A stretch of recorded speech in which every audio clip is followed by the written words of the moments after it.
And we are live at 9. James Phillips back. Usually I start at this time of day, but I'm back after a special guest at 8:30 this morning. And now I've got our guest, Brandon Pickett. Brandon, you're here because you're famous now, right? Who's that? I have no idea what you're talking about. Why are you here? I don't know. I don't remember. I just got a phone call saying, "Hey, get out of bed." Hey, get out of bed. And I come to the studio. Oh, well, okay, whatever. Well, everybody probably knows you as a bassist. You've been in several bands. Mm-hmm. You're from the Jasper area, Mm-hmm. and you were playing full time. That was your gig, was a musician. Absolutely. For probably 16 or so years, I was playing full time ever since I was in marching band. Wow, I was going to say, I don't think you're old enough to have done that for No, not bar gigs, no. Right. You probably were one of those people though that were sneaking into the bar gigs. Believe it or not, no. I was a very sheltered child. Oh, really? So I was constantly at home just playing video games and minding my own business. Oh well, so. That's good to do that then. Right. I guess. And then you broke out of that shell. Well, yeah. I mean, a lot of people found out that I was a pretty good bass player and that I've been playing music for a long time. And it's something I wanted to do. And then next thing I know, I just found myself in the right place at the right time. People started noticing me and wanting me to come play for them, which is always, that's something I've always enjoyed to do ever since I was, younger. So. And then I got to meet you several years ago. Not even through music, it was through professional wrestling. Oh yeah. Yeah. Oh yeah, that's like my second love. I think you just showed up one day at a pro wrestling event that we were doing at Swan Gym, didn't you? So I used to go to indie shows all the time, and then I found out that Mike Jackson still does, still performs and stuff. So I was like, let's go see how they're doing and stuff. And next thing I know, I get to meet you, I get to meet Bubba Cagle, I get to meet Ace and Amy Haven, and they're all so cool.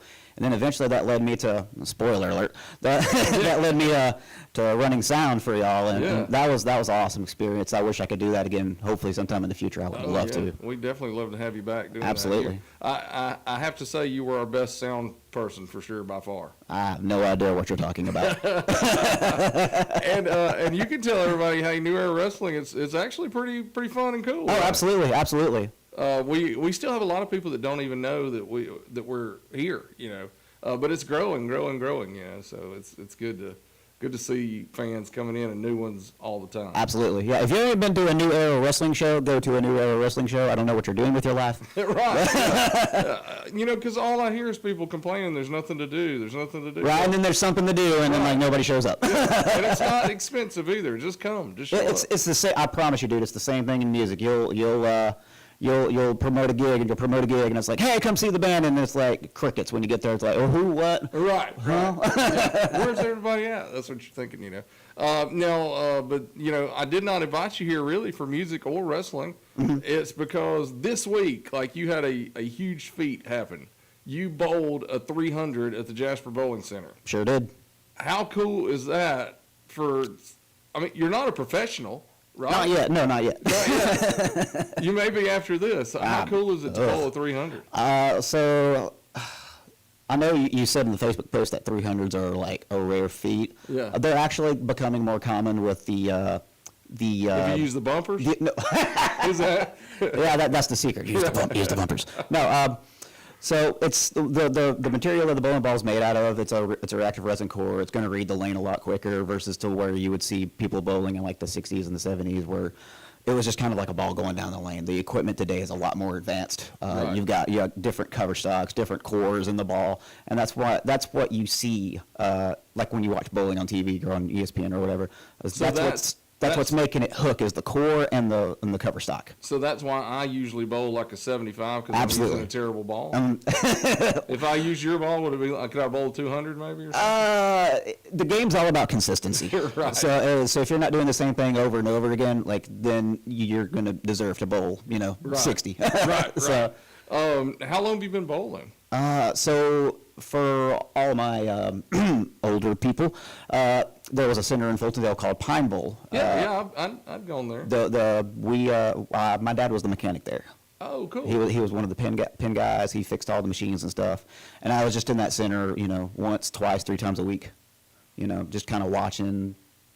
Yeah, So you were constantly, you've been around bowling then. Oh, it's in my blood. As long as you can walk. In my bloodstream. I just didn't take it I didn't take it seriously until this year, whenever Tri-City Savers decided to, well, we're just not going to do this as much. You know, touring is a lot of money. We're just going to do shows here and there, and you know, that was fine by me. I enjoy performing close to home. It keeps me in my bed instead of having to stay in other beds. Right, you know, right. Keeps my body from feel like it's breaking down. But no, my dad was the mechanic at a center in Fultondale called Pine Bowl, and I was just there once a week, just goofing off and practicing. And then I didn't start taking it seriously until this year. Yeah. And I started bowling a lot of tournaments. A lot of people who have coached me are PBA eligible, if not have their PBA card, and have their faith in me, and is like, yeah, Brandon, you can do this. Yeah. And next thing I know, I was messaging my friend Dave Hand. The minute it happened, I was like, oh my God, I just shot my first 300 sanctioned by the SBC. And I'm nervous just talking about it.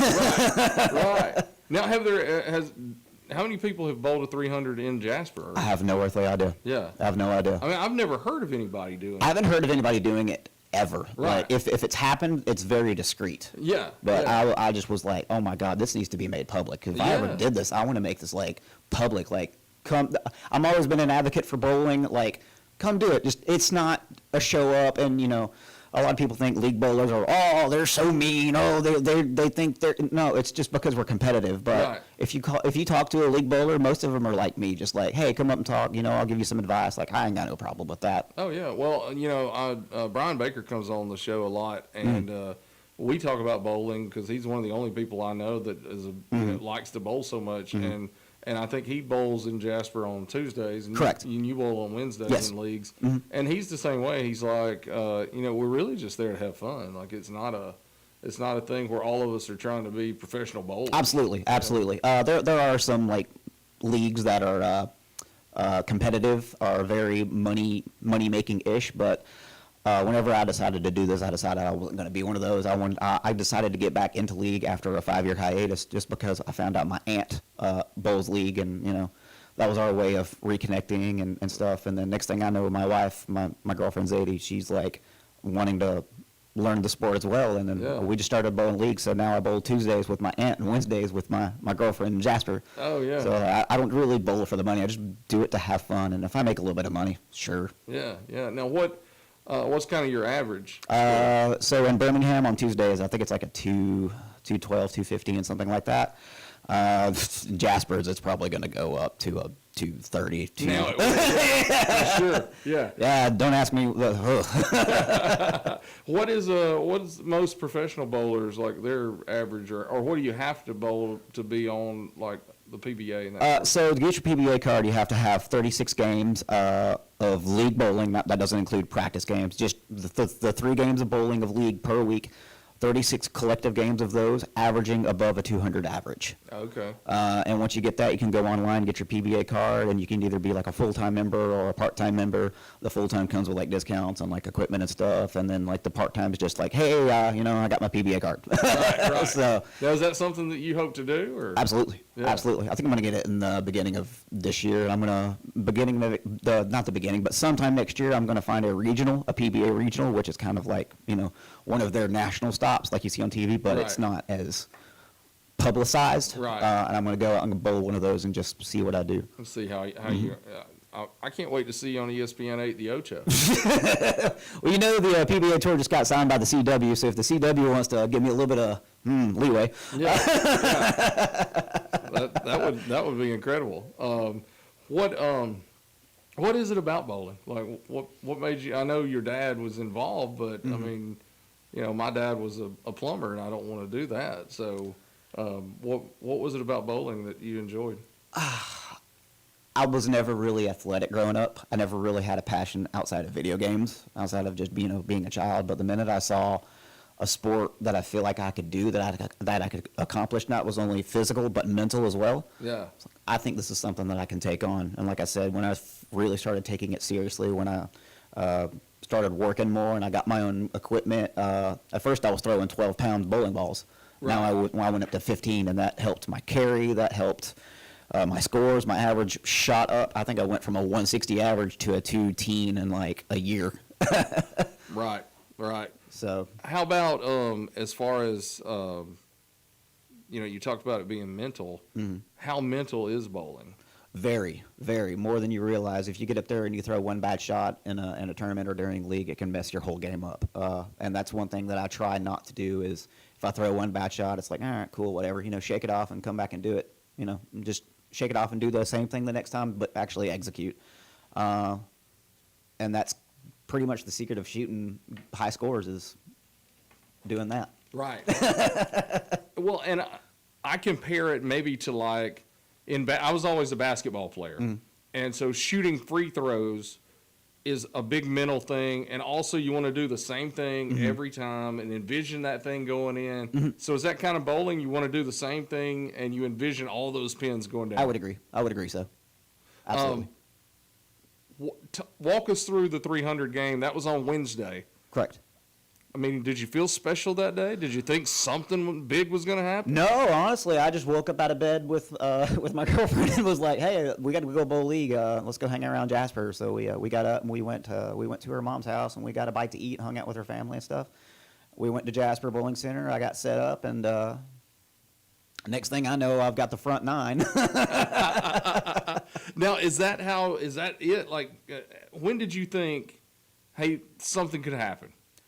About the ninth frame. Was it? Yeah. Yeah. I've shot 299 before in Birmingham, so it wasn't. Have you really? Yeah. Wow. Yeah.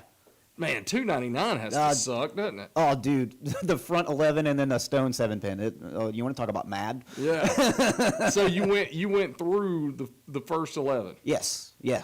Wow. Yeah, and then I threw a good shot in the 12th, and then the pins didn't fall down the way I wanted them to. Yeah. So and my friend Jeremy, who I'm gonna give a little bit of wording to, tells me all the time, throw straight. Why are you throwing it around the corner? Right. And I'm like, I'd like to see you try and do this. Right, yeah. Especially once you get up.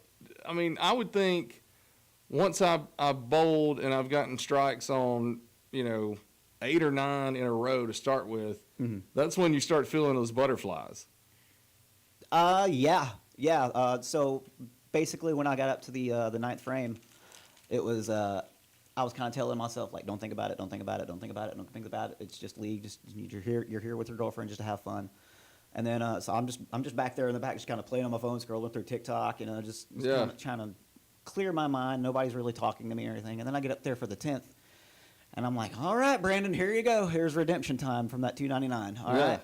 I throw the first shot, and I know if I keep it in somewhere on the second arrow, in between second and third arrow, it was going to hit the pocket and hopefully carry. Yeah. My first shot, beautiful. My second shot, beautiful. And then the third shot happens, and I am just over there like I'm freezing cold, like jittery, like, oh my God, I can't believe this is happening. But I take a step back, I do my pre-shot routine, clean off my equipment, get up there, and just make sure my steps are slow, breathe, and then go. Yeah. And I got the ball, believe it or not, in the video, if you haven't seen the video, I got the ball way more outside than I needed to. But thankfully, the oil pattern held up very nicely and decided to read very well and come back in the pocket. And I got me my 12. Man, what was the feeling when you saw when you let it go? Did you think this is it? Like, did you think? When it left my hand, I knew it wasn't as good as the first two, but I knew it had a chance. I knew it had it. I didn't think I wasn't going to go, oh, yeah, that's it. I was like, that's got a chance. Come on. Just one time. And then lo and behold, I saw them all fall down, and I got a combination of happy and mad at the same time. Right, yeah. Because, I did it. Take that, you bleepity bleep bleep, Right, yeah. You were bleeping all the pins. Oh, yeah. Because they were trying to beat you. Oh yeah. The only defense in the sport of bowling is those wooden sticks down there, and it's frustrating, but I wouldn't have it any other way. Oh yeah. I just would not have it any other way. Now, how exhilarating was it as soon as you saw them all drop, though? You had to be able to breathe, I guess. Yeah. I took a breath of fresh air. I screamed my lungs out, and then Danny Benson, who I think was the first person to shoot 300 in that center in like the 1980s, he came up to me. Who was like, "You may have been the last, but I was the first." I'm like, right. Smart aleck. But no, he was like, you good job, And the next thing I know, I'm hugging Zadie, and that felt like it lasted 100 years, but in reality, it was like, a minute. Yeah. And then like the whole center is just cheering for me, and I'm like, what is going on? Right. Yeah. It's crazy. I still can't believe. I come from a family of bowlers, so I'm the first one to do it. Oh, I was gonna say, like, now at like family gatherings, you're gonna be the man, like bragging to everybody. I guess. Even if you tried to not go to family gatherings, now you're gonna go to all of them. Oh, right. I'm gonna wear this jersey too, just to prove a point. Yeah. So where do you go from here? When are you gonna bowl your next 300? You haven't bowled since Wednesday, have you? Nah, I haven't picked up a ball. I try to take my practice and my leagues. I try to take a little bit of break just to save my fingers and my thumbs and stuff. You could retire perfect. I could, but I don't want to do that. Right. That means I won't have a hobby. Right. And I'll be a hermit. No, hopefully next week. Yeah. Hopefully next week. But I'm just kind of show up and taking one shot at a time and hoping that the lanes just play for me. And now that I've shot my very first 300 in my hometown, I'm going to go do it in Birmingham. I want to go do it in Tuscaloosa. I want to go bowl in Tennessee and do it up in there. And, Well, now everybody should show up on Wednesdays just to see if it happens again. Let me tell you. You need a crowd. When I show up on Wednesdays, everybody's like, oh, God, I hope we're not against him. Right. Because, I mean, everybody's got like, average bowler, and Jasper probably has about 40, 30 pins of handicap. Yeah. I have 2. Oh, wow. Wow, yeah. 2. And people do, you can go and just hang out at the bowling alley. Like, I hear a lot of people doing that just to get the food. Mm-hmm. Somebody tells me they have the best hamburger in town. Oh, I get a double hamburger there. That's usually what I get, and That's a good moan there. I can tell. Yeah. Oh yeah. And coming from a music background where I've traveled the Southeast and tried all these different restaurants, Jasper Bowling Center. I don't know what kind of drugs they put in that food. Right. But it is. Man. It's great. Everybody says that. I've got to go try it. You haven't tried it? I've not tried the hamburger, God, and I've heard it from like 10 different people that their hamburger is the best hamburger in Jasper. Absolutely, hamburger and fries, dude. Hamburger and fries. Come with me on Wednesday. Yeah. I will shoot you a text. Come with me. For those who don't know, me and James have a very historic relationship. We've known each other a long time. So this is just us kind of talking. I definitely need to have a hamburger though with you. Oh, dude. Let's go out and have a hamburger. So how about musically? Anything coming up musically? At the moment, no. I think we're gonna kind of take a break until the first of the year and just get back on it and play some shows here and there. I think we agreed on like maybe one show a month, one show every 2 months. I can't talk. Sorry, I slept for like 3 hours. I work nights. Well, yeah, he told me before we came on the air that he works nights, and then when he went to leave work last night, his car was dead, and so it was even a longer night than normal. I probably had about 3 hours of sleep, but I'm here and I'm kicking. So. Hey, I appreciate it, and I'm glad you were coming in after our first guest, who was a musician as well. That was cool for you guys to meet. Oh, she was sweet. Yeah, she was cool. She was cool to talk to. Yeah, super sweet girl. Now she's headed over to have to deal with a whole bunch of kids at Jasper High School. Oh, I'm so sorry. They're not going to be near as nice as we were, probably. Probably not. Probably not. And the one thing I was going to bring up in this interview was that I am so proud of her for bringing up high school bullying. Yes. And I told her, off the air, I was like, I'm so glad you brought that up because for those who can't see, I got a tattoo right here. It's the semicolon as a survivor of mental health awareness, attempted twice. That takes a lot of bravery to say, I was bullied. My mental health sucked at one point, but I went and got help. And, that's what I've had to do, So props to her. Well, and I'm glad you brought that up because this is October's like Mental Health Awareness Month too. Yes. And there's so many people that struggle with mental health issues. I'm one. Like with everything that I've been through, PTSD and anxiety and depression and all these things. Sure. Like if I didn't have a good therapist and a good psychiatrist, I don't think I'd be here today. Absolutely. Absolutely. But it's something that people should talk about. There's not a stigma around it like there used to be, Absolutely not, no. And especially if you have friends that they're going through something tough, like you need to bring it up to them and talk to them and say, hey, I'm here for you, that sort of thing. I think that's a huge deal that we all need to reach out to each other. Absolutely. Absolutely. And, I had a pretty good supporting system growing up and stuff. Yeah. I got diagnosed with PTSD. A lot of traumatic stuff happened, but that's behind me. I'm a new guy now. The child in me is gone, and the man in me is here. Yeah. So I'm taking every day one step at a time, taking it day by day. People ask me, oh, what lies in the future? I'm like, I don't even know what lies for today, you know? Right. So like, I'm just kind of.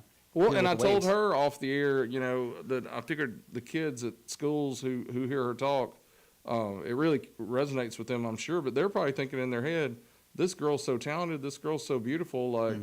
How did she get bullied? I think the same thing with you. You're so talented and you're so beautiful, you know? You don't know me outside of this audience, outside of this office.